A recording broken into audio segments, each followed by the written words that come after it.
જય સિયારામ, જય શ્રી કૃષ્ણ, હર હર મહાદેવ, ઓમ નમઃ શિવાય. સૌને બધાને જય શ્રી કૃષ્ણ અને જય સિયારામ.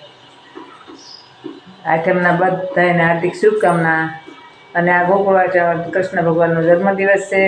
મથુરાની જેલમાં રાત્રે 12 વાગે જન્મ્યા હતા. અને ભગવાન વાલોજી તે એટલો વરત હતો અને ભરપૂર બે કાંઠામાં નદીમાં લઈ અને વાસુદેવ ટોપલામાં લઈને મેકવા જતા હતા. એવું જ આજે રસના રસીથી મારા વાલાએ અને આખી રાત વરસાદ અને જન્મદિવસ હતો તે દી અમારે લાઇટ નહોતી અને મારો વાલો અંધારામાં જન્મ્યો હતો. ને એવી જ રીતે બધું હતું દ્રશ્ય. અને આ તો જન્મદિવસ આખા સૌરાષ્ટ્રમાં અને ગુજરાતમાં બધે ઉજવાય છે. અને મારો વાલો મથુરાની જેલમાંથી ગોકુળ વંદરાવાના આવ્યા નંદ રાજાને ઘેરે. અને આપણે આઠમ છે, આઠમના દિવસે આપણે જો આ આંબો વાવ્યો છે. 5 પાંડવ ઘેરે આંબો માતા કુંતાએ શિષ્યો અને એવી રીતે આંબો આપણે વાવ્યો છે. એટલે આપણે કહીએ છીએ કે આ આંબો ફાલે ફૂલે અને ડાળું બહુ જ સરસ આગી જાય અને મારા છોકરાને પ્રગતિ આપે કૃષ્ણ ભગવાન, એવી આશા કરું છું. તો આપણી ચેનલ છે મુક્તાબેન ફેમિલી, લાઈક કરજો, શેર કરજો અને આગળ વધારજો. તો હાલો મિત્રો, આજનો વિડીયો આપણે અહીંયા પૂરો કરશું. જય સિયારામ.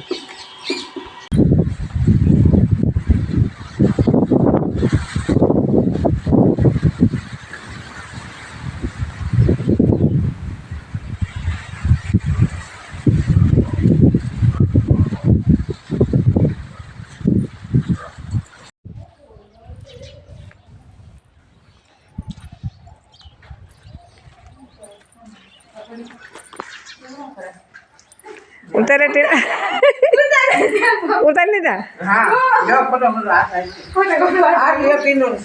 એ કૂણું નથી તો લઈ લો.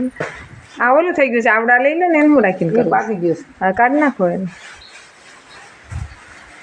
હા, મારા ઘેરે તો ટીંડોરાને વહેલો છે. આવજો બધા. હા, સેંભારો બનાવવાનો, સેંભારો ખાવા આવજો.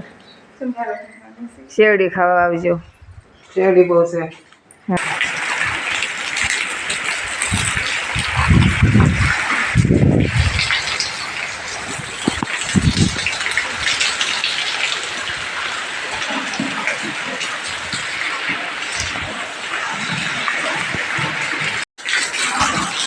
જય સિયારામ, જય શ્રી કૃષ્ણ, હર હર મહાદેવ, ઓમ નમઃ શિવાય.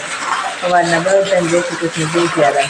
અને આજે શીતળા સાતમના બધાને હાર્દિક શુભકામના. સૌને મા શીતળામાં હાજર હર રાખીને ભાઈનું સારું કરે એવી આશા કરું છું.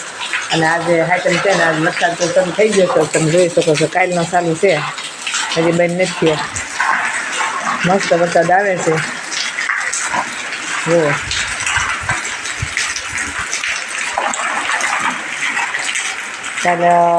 કાલે 5:30 શરૂ થયો છે, હજી શરૂ છે. અને ખેડૂત વાત જોઈ રહ્યા હતા કે હજી વરસાદ આવે ને બફારો એટલો થતો હતો. આ બધે વરસાદ હતો પણ આ ખેડૂતને જે શરૂ છે એ નહોતો. એટલે ખેડૂત બિચારા બહુ વાટ જોતા હતા ક્યારે વરસાદ આવે. મેં આમ એવો વાત જોતા હતા ભગવાનને કે એ ભગવાન વરસાદ નીકળ્યો તો મોલાજ બધી લંઘાવા મળી હતી અને તડકાની આમ હાવ દૂધ પડી જાય હતી. પાણી હોય પાણી પાય, ન પાણી હોય એ શું કરે. પણ મારા બાલાજીએ બધાને રાજી કરી દીધા અને લીલા લેર કરી દીધા. તો આ મેઘરાજાને આપણે પ્રેમથી વધારી લઈશું. અને આપણે આજે હાઈટમ છે ને કાલ છે ગોકુળ આઈટમ. અને મારો વાલો કૃષ્ણ કનૈયા આશ્રમમાં આવશે અને હવના આશીર્વાદ આપશે.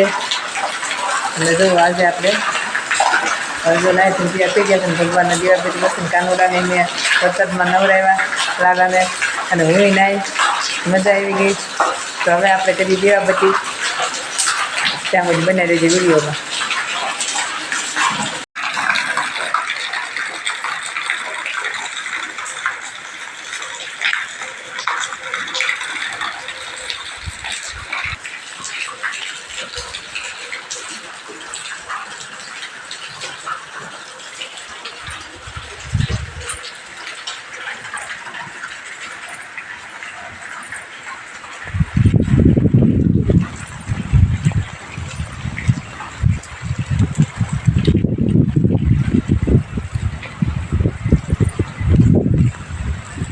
વંડામાં બધું વાવ્યું છે.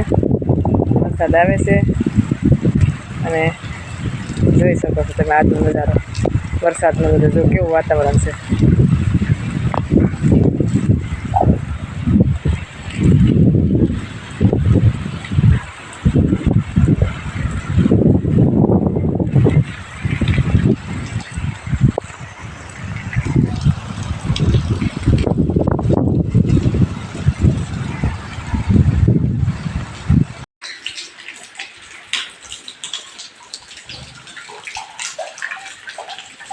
વરસાદ જો આવે છે. આપણે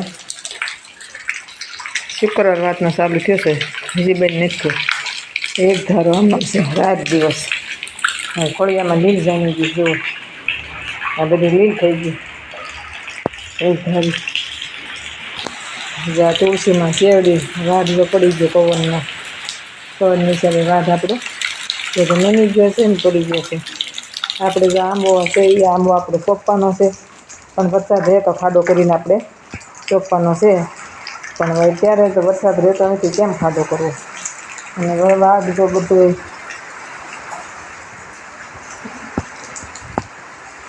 5 ફૂટ ઊભો વાઘ લાંબો છે. કેટલો લાંબો છે જુઓ તમે, ઠેઠ નથી કામ તો એટલો લાંબો વાઘ છે. પણ જો બધો અત્યારે પવનની હિસાબે પડી ગયો, આડો પડી ગયો છે વાઘ આપણે. અને લીંબુડી સોંપી દીધી, આંબો સોંપવાનો છે. અને અત્યારે જો ગુલાબ આપણે ખીલ્યું છે મસ્ત મજાનું. મસ્ત ગુલાબને જો દોડવાઈ આવ્યા છે. ડોલર અત્યારે બંધ થઈ ગયા, ડોલર અત્યારે નથી આવતા. અને 2 ગુલાબ છે આપણે. અને તુલસીમાં જો લેર્યું કરે છે મારી માવડી.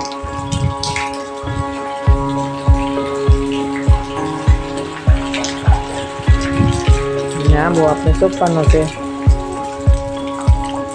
વરસાદ રહેતો નથી, હવે જે દી ખરાડ કાઢે તેથી ખરું. જો નહોતો આવતો તો એમ થતું તો વરસાદ આવતો નથી ને હવે 5 દિવસ એક ધારો વરસે છે તે હવે એમ થઈ ગયું છે કે બેન કેદી થશે.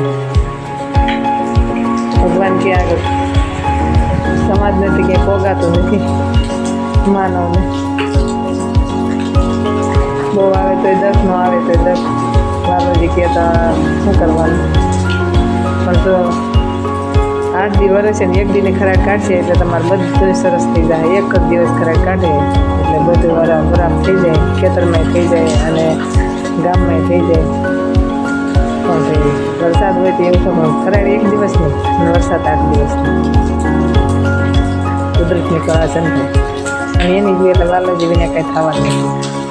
પણ તો એ આ બાઈ ગામમાં ઘેરે ઘેરે ગારો ને આવું થાય ને વરસાદને બહાર નીકળાય નહીં એટલે માણસ મૂંઝાઈ જાય ને એમ કે કેદી રહેશે એવું થાય.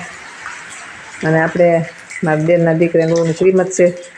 હવે જો વરસાદ રહે તો નકર ચાલુ વરસાદે મહેમાનને હાંસવવાના અને શ્રીમત કરવાનું છે. તો હવે આપણે સેવા બધી કરી નાખશું.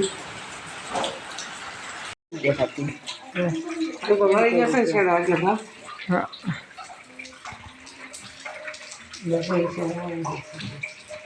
હાલો જન્માષ્ટમી છે અમારે. કાના આઈટમ છે, કાના બિહાર છે. મેં કીધું બરાબર.